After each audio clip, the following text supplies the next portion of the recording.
My dad picked my cousin over me, paid for his future, and destroyed mine. But as I built my own life, karma made him feel bad about what he did. I never thought I'd be telling this story, but here I am. My name is Dan and I'm 28 years old. My life has been pretty hard, especially when it comes to my family. If you think about it, the way I felt about my father changed after my mother died while giving birth to me. She died. But he never got over it. He always talked about me as if I were the reason she died. Friends and family have told me many times how happy she was to have me. She had wanted to be a mom for a long time, and had years of trouble getting pregnant before. She finally got pregnant with me. Knowing this makes the whole thing even more sad. The sad thing is that she finally reached her goal, but it was cut short. There were lots of pictures of my mom all over our house when I was a kid. It was almost like the house was a shrine to her memory, because my dad left everything exactly the way she had left it. Her books were still on the shelves and her clothes were still hanging in the closet. It was like I lived with the ghost of a woman I would never meet. There were times when I would sneak into their room just to touch her things, desperately trying to connect with the mother I had never met. My relationship with my dad, on the other hand, was very different, but he felt like he was on a different planet, even though he was there physically. He made sure I was fed, dressed, and got to school on time, which are all basic things a parent does, but there was never any love or kindness. There were no sweet words, or even a pat on the back for a job well done. Even in my own home, I always felt like I didn't belong. Almost every day, my dad would hardly look at me, let alone talk to me. Most of the time, when he did talk to me, it was to attack me or make fun of my cousin Jake. When Jake was 7 years old, his father, my uncle, died in a car accident. I took care of Jake while he was still young. I'll never forget the day we learned that my uncle had died. I was sitting at the kitchen table on a wet Tuesday afternoon. I was working on my homework when the phone rang. I saw my dad's face get red as he listened to the other person on the line when he answered the phone. That was the only time I ever saw my dad cry. After getting off the phone, he sat down at the table and looked into space for what seemed like hours. After that, Jake started coming to our house a lot more often. At first, I was happy. I believed that having another child would enhance the fun and maybe even assist my dad in becoming more open. But it didn't take me long to figure out that Jake making things worse between me and my dad. He asked you a lot of times, "Why can't you be more like Jake?" Jake would never do that, though. Jake seemed to be the son he had always wanted, and I was just there. Jake was sporty, nice, and charming, but I wasn't. Jake made the party fun. I was shy and liked to read. My dad thought it was tasty. I did a lot to please my dad. It was never enough. I tried to find out what he liked, did well in school, and joined all the sports teams. My dad believed Jake would never do something bad. When Jake did something small, he would praise him on it, but I never got thanks for what I did. When I was about 12, I won a science fair at school. The model of the solar system that I made for my project was very complicated and could move. It took me weeks to finish. I was so excited to tell my dad. I believed this would finally make him glad. It made me laugh when I got home to hear him laugh and talk with Jake about a football game. I told him I would win. He just gave Jake a nod and kept talking. I didn't feel like I was there at all. Because of bias, it gets worse as we age. Since Jake and I were in the same grade, everyone always made fun of us. Jake did worse in high school than I did, but my dad would always find ways to play down what I had done well. Jake would say that he has to think about more than just his grades. My English teacher bragged about an article I'd written at a parent-teacher conference. She told my dad that my paper was one of the best she had ever seen from a kid my age, and that she thought I would be a great writer. In a grunt, my dad asked if this would help me get a big sports grant. The teacher looked lost, and I felt so bad about myself that my face hurt. Even so, there was still a part of me that wanted things to change. I thought that maybe everything would be okay if I could just find the right thing, the magic key that would make my dad love me again. I worked toward that impossible goal my whole childhood and teen years. When it was time for college, the real reward was that I had worked hard, gotten into a good school, and was ready to start my career. I knew there wouldn't be a lot of money, but I thought my dad would at least help out a little. I guess I was wrong, boy. I will always remember the day I heard my dad telling Jake on the phone that he would pay for all of his college costs. My heart rate dropped. I asked my dad if he could help me out, and he looked at me like I was crazy. "I can't pay for both of you because Jake needs it more," he said. That's exactly how my college hopes died. Despite that, I tried to make it work. I worked part-time at a nearby diner on the weekends and in the evenings. I looked for and applied for every scholarship I could find, but it wasn't enough. The stress was too much to bear. I worked enough hours to pay for things, went to school, and still found time to study and sleep. Something has to give. I had to drop out after the first term. I couldn't pay for it by myself. I could barely pay for school with the part-time work I could find. Jake, on the other hand, was living it up at a well-known college, with money from my dad. On social media, he would post pictures of his fancy dorm room, the places he went over spring break, and the new laptop my dad bought for him for college. Every post felt like a knife going through my gut. That was the moment when I broke down. I got my things together and left the house, breaking off all contact with Jake and my dad. Even though it hurt a lot, I knew I had to leave that dangerous place. I could no longer bear to live in the shade of my dead mother and the cousin who had somehow replaced me in my father's heart. The past few years have been difficult, to say the least. I've taken on different odd jobs, doing whatever I could to make ends meet. I've waited tables, worked in construction, pulled night shifts at gas stations, anything to ensure I had a roof over my head and food to eat. It has been tough, especially when I see updates from Jake on social media about his incredible college experiences and the great job he got after graduation. But despite everything, I'm gradually making a life for myself on my own terms. I now have a good job that pays the bills. It's not a fancy one, but it's good enough. I work as a manager at a nearby bookstore. I didn't plan to become a librarian, but being surrounded by books all day makes me feel better. I'm also going to the community college at night to work toward the degree I've always wanted. The trip isn't easy, but at least I'm going alone. I've made some great friends along the way who love me just the way I am, not for what they want me to be. They've become the family I never really had. We play games every week, camp when we can afford to, and are there for each other through good times and bad. It's not perfect, but it's mine, which is the most important thing. It's funny how life can throw you curveballs when you least expect them. I thought I was over all that family trouble. Yesterday, someone called me from a number I didn't know. When I picked up the phone, I was shocked to hear my dad's voice. We hadn't talked in 3 years, but now he was asking for help. What do I think about this? I'm not sure, but one thing is for sure, I am not that kid who was always trying to get his favor. Change one.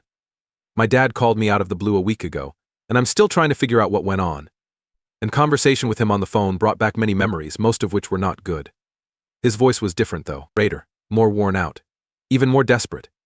He started by making small talk, asking about my health. He seemed to be trying to act like the last few years didn't happen.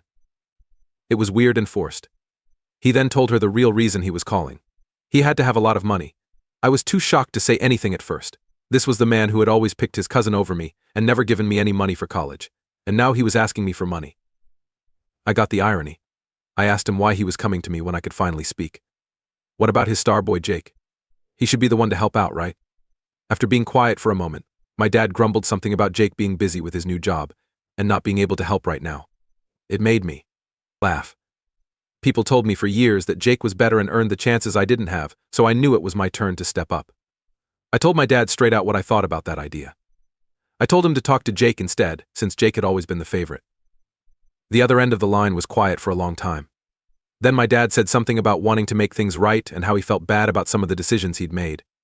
But I stopped him. I told him it was too late and not enough. I worked hard for years to earn his love and acceptance, and now that he needed something from me, he was ready to act like a sorry dad. Soon after that, I ended the call. After I hung up the phone, I had a lot of different emotions. He was still my father, so I felt bad about turning him away. But a bigger part of me was glad. I stood up for myself against him. I didn't give in to my long-term need for his praise. It was hard the next few days. I kept going over the talk in my mind and questioning whether I had made the right choice. I remembered all the times I needed help and he wasn't there. Yes, it was the college costs, but it was also the times when a child needed their dad. Going to school, getting help from girls, and learning how to drive. He had been missing the whole time. I thought back to when I was 16 and my first loss. Sarah was her name. I believed she was the one. It had been 6 months since we broke up because she liked another football player. It broke my heart. When I got home that day, my dad was sitting on the couch as normal, watching TV. My eyes were red from crying. When I walked in, he didn't even look up. I waited for a moment for him to ask what was wrong, but all he did was grunt and say I was in the way of the screen. That night, I went to my room and cried myself to sleep. Or when I got my permit to drive. A lot of my friends learned to drive with their dad's help, but not mine. I had to beg Mr. Johnson, my friend, to teach me. I was so happy to tell my family that I finally passed the test. My dad was working on his car with Jake in the garage. My new license was in front of them. Jake told my dad how proud he was, but he just nodded and went back to telling Jake something about the engine. He probably never let me drive his car. I also wondered what kind of trouble he was in to need my money. My dad was always too proud of me. He must feel strongly about this to reach out in this way. There was still a little bit of worry in my mind about him.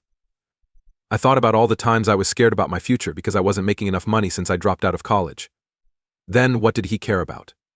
I had to figure things out on my own, which I did. I took care of my own life without his help. Why should I help him now? I thought back to the year I lived by myself after moving out. I moved to a new place where no one knew me to start over. I took any job I could get and found a very small studio room that I could barely pay for. I cleaned during the day and worked at night as a bartender. Even though I was tired all the time, I managed to get by on my own. Some nights, my feet hurt and smelled like smoke and beer when I got home from work at the bar. I wasn't sure if I did something wrong. I didn't have to be proud to stay home and try to make things right with my dad. Then I remembered how I always felt bad about myself because I was being judged all the time. I was sure I had picked the right thing. As time went on, I began to feel better about my choice. I knew that by not giving in to his request, I was finally letting him know what was going on. He couldn't ignore and push around the kid I used to be. I'm an adult now, I make my own decisions, and I don't owe him anything. Still, I couldn't help but be interested. What had really caused this to happen? How come Jake, who was such a good kid, couldn't or wouldn't help? There were times when I was interested in learning more about what my dad and my cousin were doing. I held off, though. Was it really worth it to open that can of worms? Was it really worth the chance of bringing up old hurt and anger? I considered calling my aunt, Jake's mom. She was nice to me all the time, even when she was cold. She might know what's going on. But the last time I saw her was at a family get-together before I went to work. She praised Jake for getting into such a good college and gave him a big hug. When it was my turn to leave, she only smiled weakly and tapped me on the shoulder. I chose not to call her. As I write this report, I still don't know what to do next. At times, I wish I could forget about the past and only think about how I can improve myself. But I can't help but wonder what my dad and Jake are up to. Time will tell if I decide to look into it more or not now that I think about it. I haven't written in a month, and a lot has happened since then. Even though I was hesitant at first, my interest won out. I chose to look into why my dad needed help out of the blue and Jake wasn't offering to help. First, I got in touch with some family friends who still talked to my dad. At first, they didn't want to say much, but over time, I was able to get a pretty good idea of what had been going on. My first call was to Mrs. Peterson. As a child, she was always nice to me and was my mom's best friend. She seemed shocked when I called, but she was happy to talk.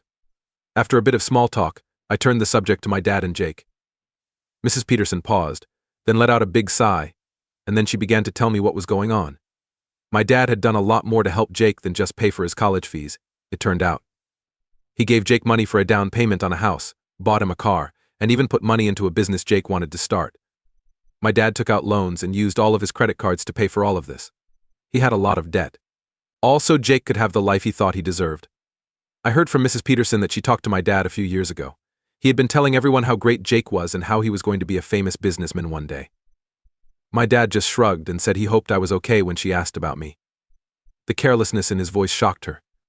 Next, I got in touch with Mr. Johnson, my old friend who taught me how to drive. He had always been aware of what was going on and told me about some of the most recent events.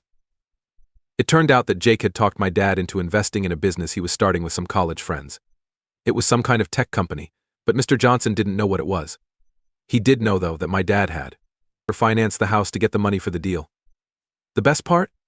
My dad had been very proud of Jake's new job, but things weren't going as planned. Jake was now having a hard time making ends meet because the business failed. Jake is said to have told my dad that he couldn't give anything right now when my dad asked for help with the growing debt. A few weeks ago, Mr. Johnson heard my dad and Jake arguing. Jake came over in a fancy new car, and my dad told him about the failed business and the money he had put into it. Jake yelled something about how the market changing wasn't his fault, and that he'd repay my dad when he could. Then he pulled out of the driveway, leaving my dad standing there, heartbroken. I have to say that I felt a strange kind of pleasure. I was told I wasn't good enough for years because I was always being compared to Jake. It turned out that the golden child wasn't so golden after all. Jake was everything my dad had hoped for, but now those dreams have been dashed. But mostly, I was just tired of all the drama, pain, and what-ifs that never seemed to stop. I imagined how things might have been different if my dad had put as much effort into me as he did in Jake. Would I have finished college? If so, I might be in a totally different job now. But then again, maybe I wouldn't have learned the important lessons about being independent and not giving up that I did. I remembered how hard things were for me after I dropped out of college. I had to work several jobs and often lived off of ramen noodles and cheap coffee. I thought about the late nights I spent learning after long shifts because I was determined to get better, even though I didn't have a formal education. The road was hard, but it made me who I am now. It made me wonder if I should tell my dad what I had learned. I decided to text him after giving it some thought. I told him I knew what was going on with Jake and the bill. I didn't say I would help, but I also didn't brag either. I really meant to say that I hoped he could see how the choices he made affected both of us. He called back after a while. He sent a long message saying a lot of things, including I'm sorry. He told me he was sorry for being mean to me and that his sadness over my mom's death had made him angry. He said that even though he wasn't a great dad, my mom would have been proud of the guy I had become. He asked if we could talk. I gave that message a lot of thought before I chose what to do. Part of me wanted to say yes because I still felt like a little boy who wanted his dad's love. I dreamed of a time when we could happily talk things over and our relationship would be fixed. I knew better as an adult who has had to work hard for everything. I thought about all the big events in my life that my dad hadn't been able to attend, like my high school graduation, where I looked around the crowd for a glimpse of his face, only to feel the pain of being let down. I thought about how I decorated my first apartment with used things and a lot of drive. I also thought about the raise I just got at the bookstore, which I could only tell my friends about. I finally chose to answer my dad and let him know I wasn't ready for a meeting. I thanked him for his apology, but I made it clear that words could not erase the years of being ignored and favored. He agreed that he would accept my need for time and space after I told him what it was. I also made it very clear that I would not be giving him money to help him out. What he did got him to this point, just like what I did got me to this point. He made mistakes, and it wasn't my job to fix them. After making this report, I feel calm and at ease. It's not quite happy, but I feel like a weight has been taken off my shoulders. I spent a lot of time trying to win my dad's love, and I was always wondering what was wrong with me that he liked Jake more.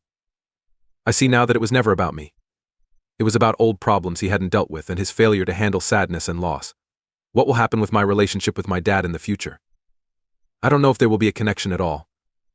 We might be able to have a real talk about everything that has happened one day. Maybe not. Right now I'm concentrating on my own life and growth. I'm still going to my night classes and working hard to get that degree. Also, I'm making friends with people who like me just the way I am, not for what they want me to be. I helped my friend Sarah move into her new apartment last week. This is not the same Sarah from high school. As we unpacked and set up the furniture, it hit me these relationships, this chosen family, are what count, not the praise of someone who could never see how valuable I am. Life isn't always easy, but I'm making my own way. I feel like I'm exactly where I'm supposed to be for the first time in a very long time. I have no idea what will happen tomorrow, but I'm sure I can handle it on my own, thanks to the strength I've built up over the years of being independent. I will always have that, even if my dad likes other kids more than me.